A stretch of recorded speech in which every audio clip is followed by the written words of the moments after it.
Your Best Manager, episode 53. She encouraged all of her staff to become more. She was great at explaining the big picture, and she bridged those silos that often happen with accounting and sales and shipping, etc. Hey everybody, and welcome to the Your Best Manager podcast, featuring interviews with senior managers and leadership experts, as well as practical advice for first-time managers. And after today's show, be sure to hop over to yourbestmanager.com and check out the free management course, Fully Engaged in 10 Days, where you will learn 3 critical components to increasing employee engagement on your team. Have fun!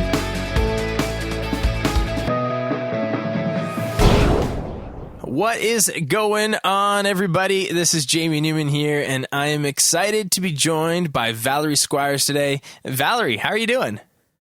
I'm great. How are you? I'm doing fantastic. Valerie Squires is a certified credit professional, credit and collections supervisor at RGO Office Products in Calgary, Alberta, and the former mayor of the Town of Irricana. Valerie is also a chartered manager and the president of the Canadian Institute of Management Southern Alberta Chapter, which is Canada's senior management association, established in 1942 and dedicated to enhancing managerial skills and professional development. And as a quick side story, I've known Val for a couple of years now, I think, right? Does that sound right? That's correct. And That's correct. I still remember the first time we spoke and our first meeting because for some reason they both stood out to me. I think I actually cold called you to introduce myself and the company I was working for. And it was one of the easiest calls I've ever made. Not because Val's a pushover, but because she's just a lot of fun to talk to. And when we first met, I remember walking in and you typically exchange business cards, and I gave you my business card, and then you went boom, boom, boom, and I had 3 business cards in front of me, and I'm like, who am I talking to? Because at the time you were leading CIM, you're the credit manager at RGO, and the mayor of Irricana, and I'm like, wow, this lady is crazy. But I really enjoyed our meeting, and it's been cool getting to know you over the past little bit. But now that I've got that story out of the way, Valerie, why don't you take a couple minutes to kick this thing off and give us an overview of your career path and just how you got to where you are today? Well, I started actually as an administrative person for a pest control company in a seasonal role many years ago. I wanted to get into doing office work. I really didn't have a direction at that point, but I knew I didn't want to work in fast food forever, which had been the path before that. I'm a former McDonald's employee, you know. Pardon me? I'm a former McDonald's employee, you know. So am I. Really? Yeah, I did a year and a half at McDonald's. Actually, probably one of the best experiences I had as far as learning how to deal with people. Yeah. Such a good training ground. But forgive me, I interrupted you. Oh, that's okay. So when the pest control company was it was seasonal, so in the fall it closed down because most of what we were doing was ant and whatnot related. Mm-hmm. I wanted to be working full time at that point, so I applied for a temporary AR role with an knitwear importer. Can I say that again? Importer. That's a tough thing it's always to been say. A mouthful. Yeah. Knitwear. I'd done a little bit of receivables at the pest control company, but it was like really minimal. I really didn't know exactly what I was getting into. But I thought, well, working is better than not working, so hopefully they'll hire me, which they did. The temporary role gave me the opportunity to see how credit management worked, and I found it to be a really positive challenge. I was kind of hesitant to apply for another term-type position or a seasonal sort of thing because I really wanted to be working full-time, but I thought, well, the full-time ones aren't hiring me, so let's try this. The role ended up turning permanent and was my beginning towards becoming a credit manager. Every role I've taken on since has had progressively higher responsibility and opportunity. Now, I know I've asked you this before, but why? Actually, I don't know if I've asked you exactly this question, but first of all, why credit? And 2, when you're talking about like collections, I don't know why, but I picture like this mean, impersonal, crazy person on the other end of the phone, and you're like really nice. And you wow, I was just going to ask, have you met me? No. But I remember talking, and I've met some other people that are successful within the credit world as well. And you're really nice. Like, how do you make that work for you? Because shouldn't you be like, I don't know, baseball bats trying to get money? Like it's more than that, right? It's infinitely more than that. Credit management is really a way of following up with the customer to make sure they got the invoice, to make sure they're happy with the service, and just a gentle nudge to make sure that payment's on its way. I've never really done any baseball bat type collection. That's good. I think no that's illegal, tire actually. irons or big wrenches. With credit management, good credit management, it's building a relationship with your customer. So that you're in a position that they want to put you first. If they have limited resources, they want to put you first. And it's because you made them smile and you followed up. You weren't rude. You weren't mean. You were professional and understand business to business sort of things. So that's kind of credit management from the way I've always done it. I never even thought about that. So if I'm picturing a company that's maybe strapped for cash flow, if they're not paying their bills to me, and I know that the majority of time your follow-ups isn't necessarily bad customers not paying, but if a customer's not paying their bills, you're probably not the only person they owe money to. And so, exactly. Yeah, there is some sales because you want them to want to help you do your job, and you want them to want to build that relationship. So that's where brilliant. Exactly. And you always want to have that ongoing business. The only time where baseball bat or hardball type collections really comes in is when there's no longer a relationship. There's no longer the give and take that is normal in any relationship, and certainly with a business to business relationship. It's only when that is severed that you really go to the type of collection where it may not be as pleasant. Yeah. So have you ever called people names on the phone? Nope. I have been called names, but I have never done. Well, good for you. That's the mark of someone who's able to build relationships, then, I think. And it's necessary in any business. Yeah, absolutely. Absolutely. Well, anyway, Valerie, congratulations on building a successful career. And we're going to roll right into the big question for today's interview. When you look back on your career, who was your best manager? And maybe it wasn't a manager, so it could be a mentor, but who has had the most significant influence on your career, and then why? Without question, the woman's name was Ione Chalice. She was the controller at the knitwear company I originally temped at. She was supervisory to me, but not necessarily manager in the big sense. But what was wonderful about her is she encouraged all of her staff to become more. She was great at explaining the big picture, and she bridged those silos that often happen with accounting and sales and shipping, etc. When you're looking at the big pictures, those walls fall away. So I think that was probably the best thing. She did that in an engaging way, both in a practical, no-nonsense sort of manner, but she also remained positive. She had a wonderful sense of humor, and that permeated everything that she did, which made it so much easier to work for and with her. Yeah, it's interesting. I'm glad you brought this up because this doesn't get talked about a lot on the show, but there's such value in leaders being able to explain and share the big picture. But practically speaking, like how do you do that? Because I remember I've managed people before as well, and I think I'm doing a good job by explaining how the company works, explaining where people fit in, and then I'll ask a certain question and I will not get the answer that I wanted. Where it's like, no, you're looking at it wrong. So like, how do you draw that picture for your employees? Part of it is, it still comes back to relationships. Part of it is understanding each of us has a role to follow. And we're all cogs in one wheel known as the company. So once you kind of understand where the other person is coming from, and that's what Ione was wonderful at. She helped explain the motivation for sales, which is often commission driven. Right. For the receivable side or credit side, we're normally, wanting to collect, and we want to make sure that part the cash flow keeps going. The accountants always want to make sure the cash flow is going. The shipping, they're focused on getting the product out.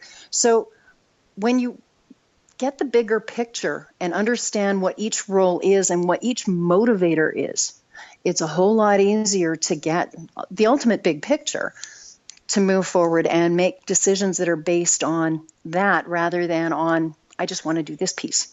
Yeah. Huh. I love that, especially talking about the motivation piece. It's just such a, I think it stretches beyond just looking at organizational structure and where people fit in, but I think it's just a good principle for building relationships, for leading people.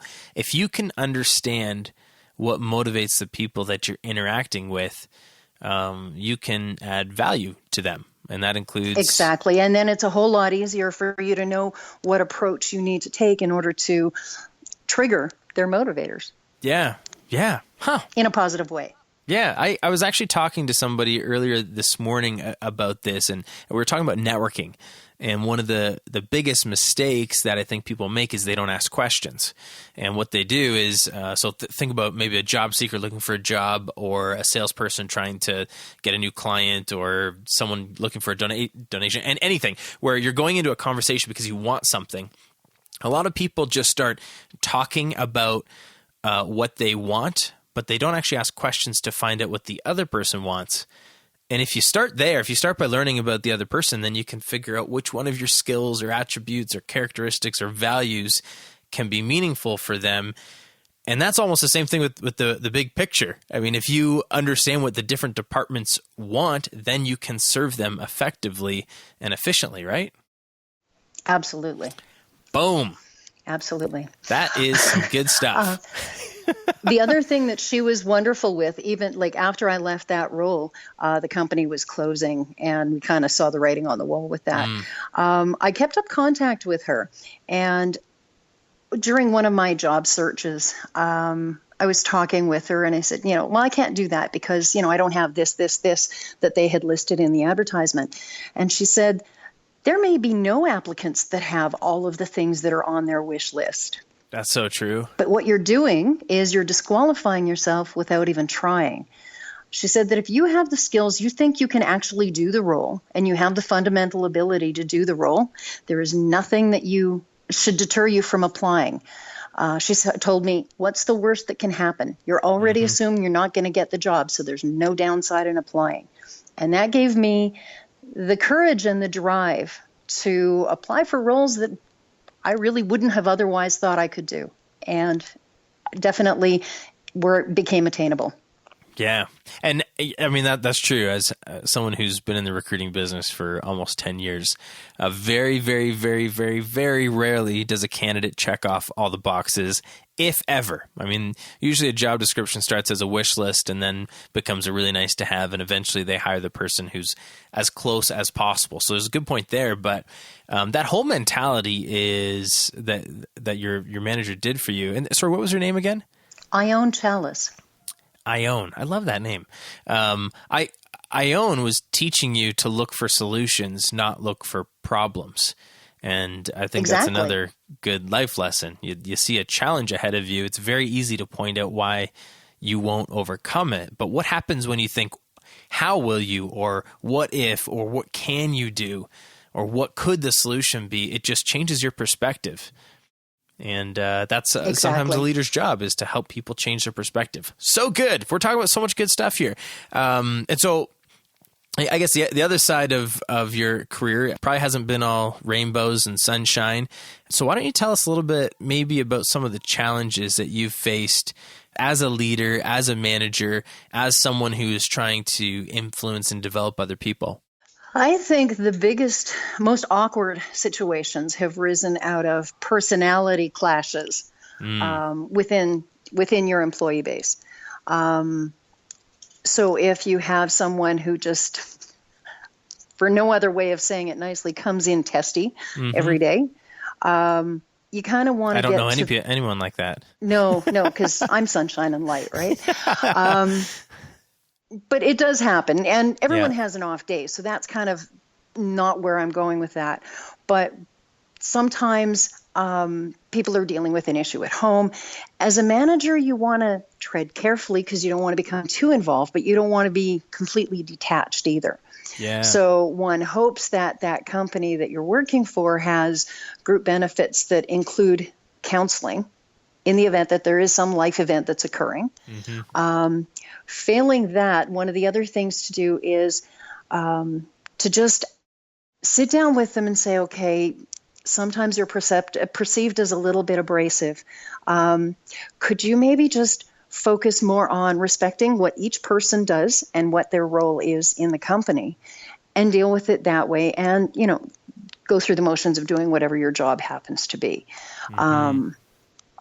I think the respect component is the one piece that often is overlooked when it's someone who is frictional with someone else or just frictional in general.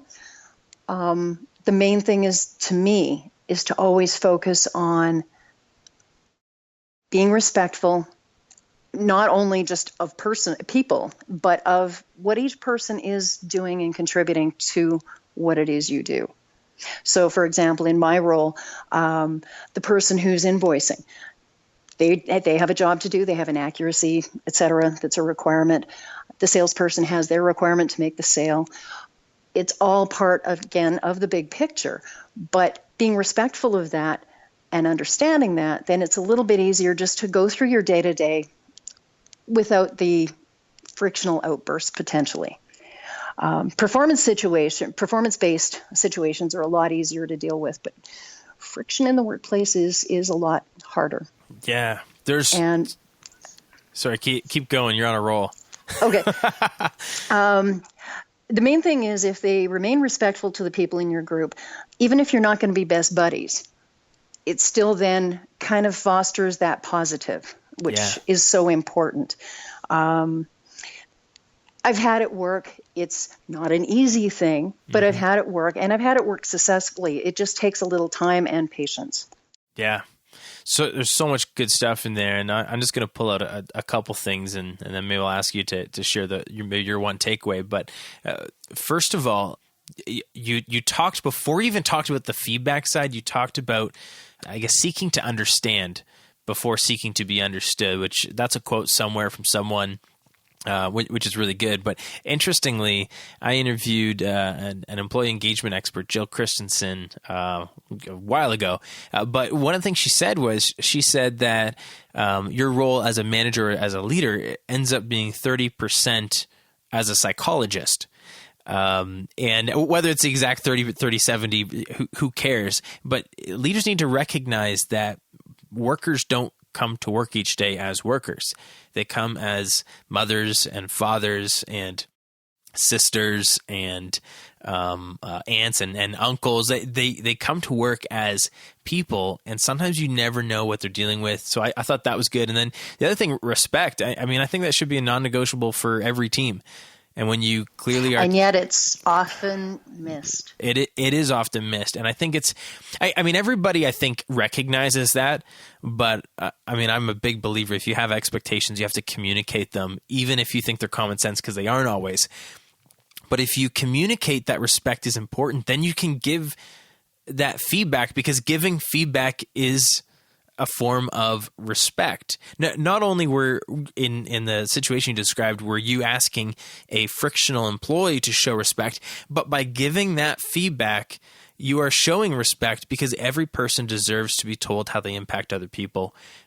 So those are the two things that I picked out from what you said. Is there anything else that we should take away from that nugget of wisdom you just shared?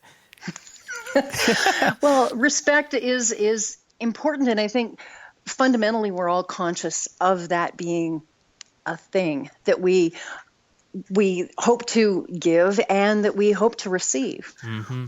But very often respect is not wayside, well, I guess kind of waysided. It's not in the forefront in the same as it maybe should be. And that can be in, not responding to an email where there's a question or acknowledging an email. And it's so easy to do, or, being late to show up to a meeting. To me, I'm always early. So to me, that's kind of a sign of respect. If someone else is also at least on time, I'm very, very pleased about that. If they're late, then they're maybe not respecting my time. Now, I understand that everyone has, busy lives and things can happen, but respect is more in the conscious if you make it so. Yeah. Where if you just kind of, you're normally always late and that's just kind of your thing, it isn't fair to expect other people to, just accept that as it is. And that's part of the same respect, same as listening, understanding what the other person needs from you. Yep. That's all little signs of respect. Yeah. Yeah. Respect is about other people. It's not selfish. So it's good stuff there. Now let's, I guess, flip from challenges to, some positivity. Maybe you could tell us, I don't know, maybe the proudest moment that you've had as a leader, or maybe, a great memory that you have, from leading people and from being a manager. I think, my proudest moments, and there's been more than one, has come when a role I've mentored someone for suddenly becomes their career path. Watching someone else create a goal and then achieve it, partly because of your own, partly, obviously, they've had a whole lot more buy-in, but because you've encouraged them in the way that I was encouraged. That is a wonderful feeling. And I've had that a few times now, and it really is something that it probably means more to me than any education I had, is because it's something that I was able to begin, and then someone took it and ran with it. Yeah, it's a wonderful feeling. Yeah, that's so powerful. And I mean, it just reinforces the importance of sitting down and carving out that time to set and teach your employees how to set and accomplish goals. Because I mean, it comes up so much on this show that that leaders find a lot of reward. I mean, it's one of the reasons why you want to lead other people. Sure, if you are a good leader, you will make more money. That's just the way that the world works. But there are rewards outside of compensation, and that's one of them. And so I'm really glad you brought that up, Valerie.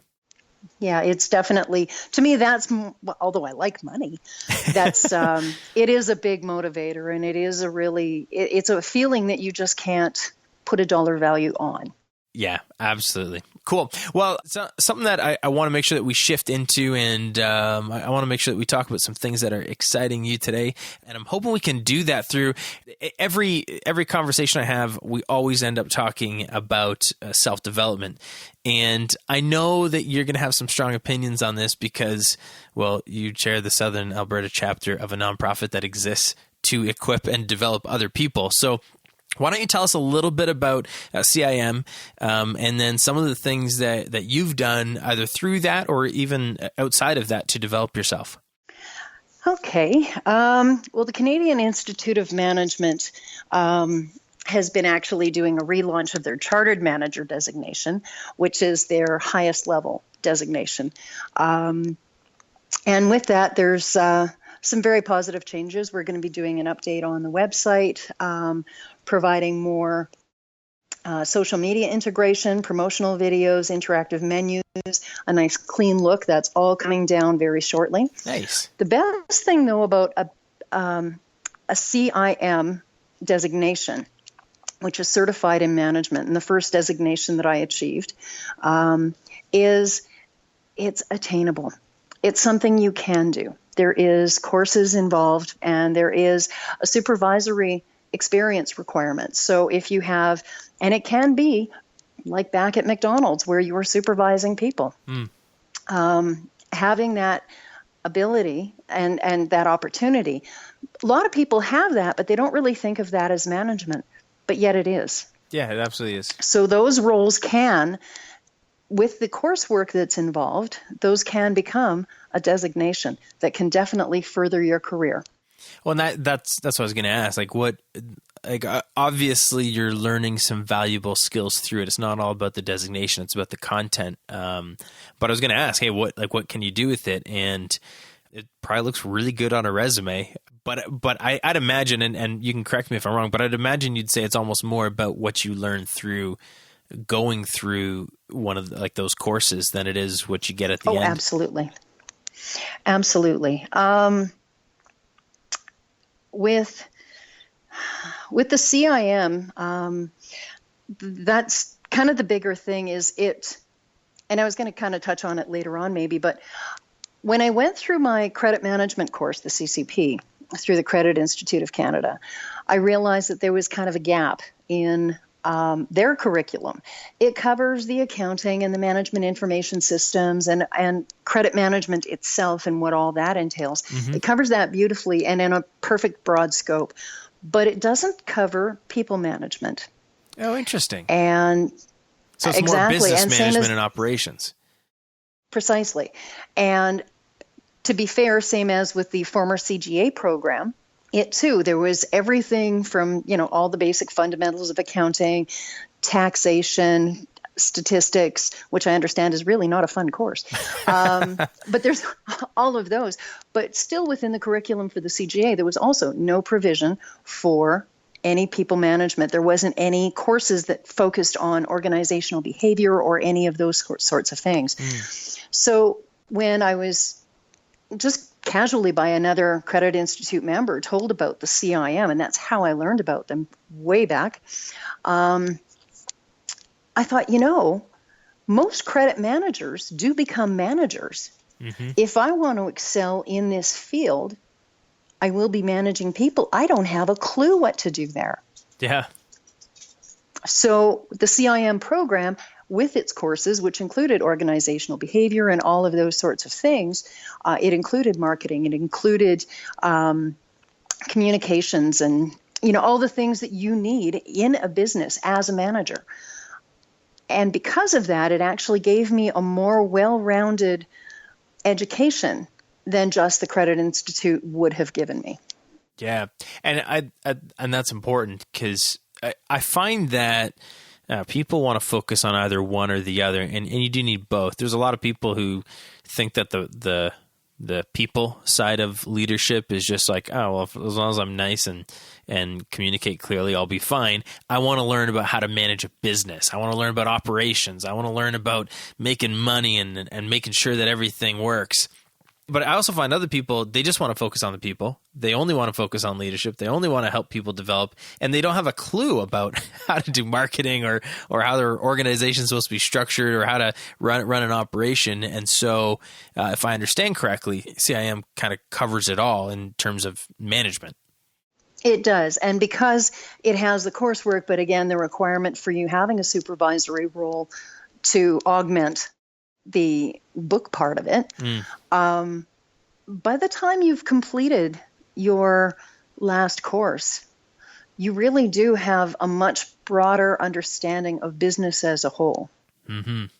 Cool. Well, speaking of that, obviously self-development is important, and going through and taking some formal education is a very smart way to advance your career and develop your skills. But one of the other things that you can do is hop into a bookstore and grab a book. So I'm wondering, Valerie, if you'd have any recommendations that first-time managers should pick up as they're maybe starting out their journey in leadership. What's like the book or a couple books they should be picking up? I think the best book I read when I started down that path of people management was The Introvert Advantage. Oh, it's written by Marty Olson Laney. At least 1 out of 4 people is an introvert. And there's a lot of focus on all sorts of things with extroverts, but there isn't always a lot on introverts.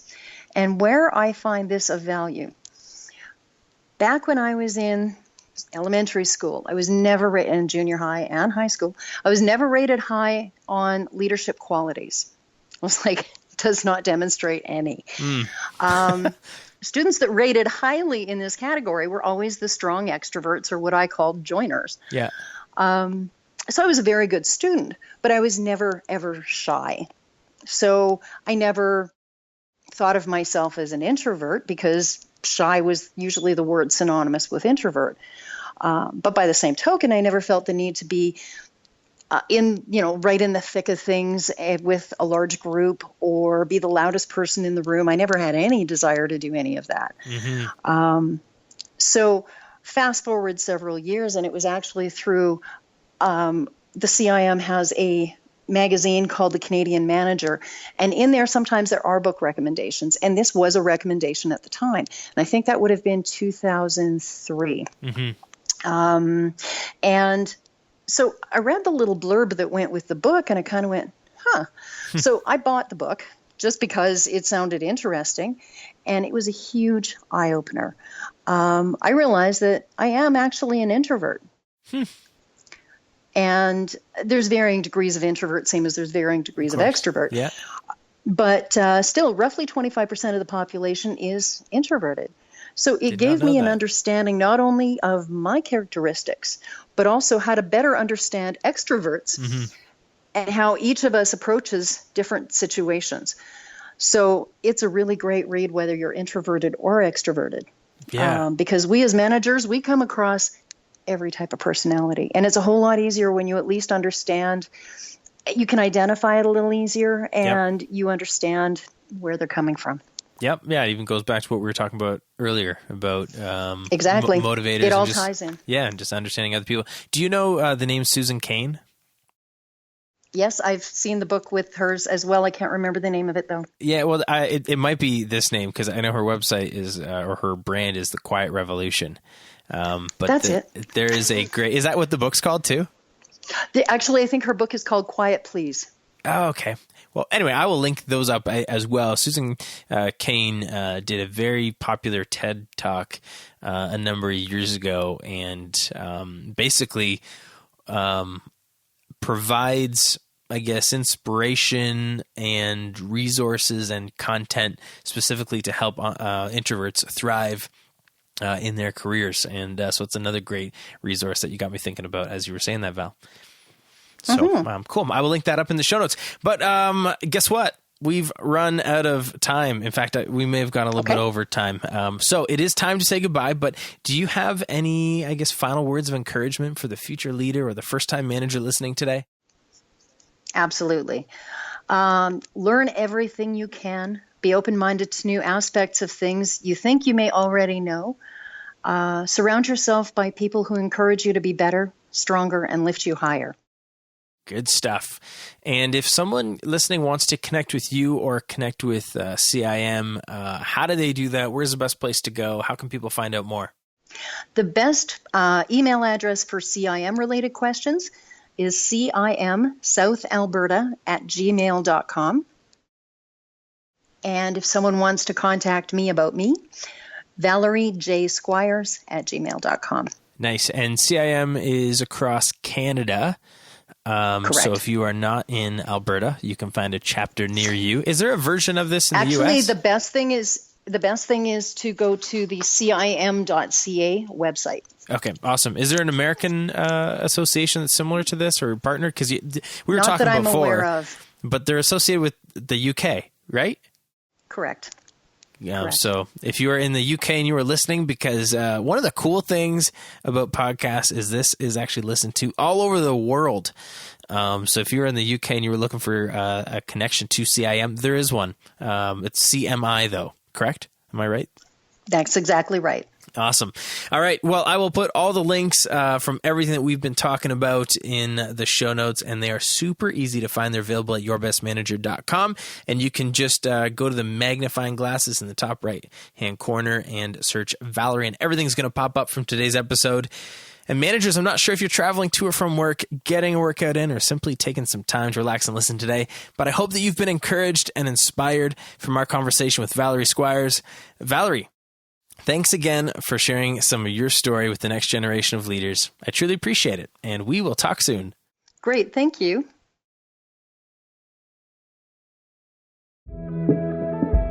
All right, everyone, that does it for today's episode. Thank you so much for listening. Now hop over to yourbestmanager.com and take advantage of the free tools, resources, and training which I've created exclusively for you, the next generation of leaders. Oh, and have fun.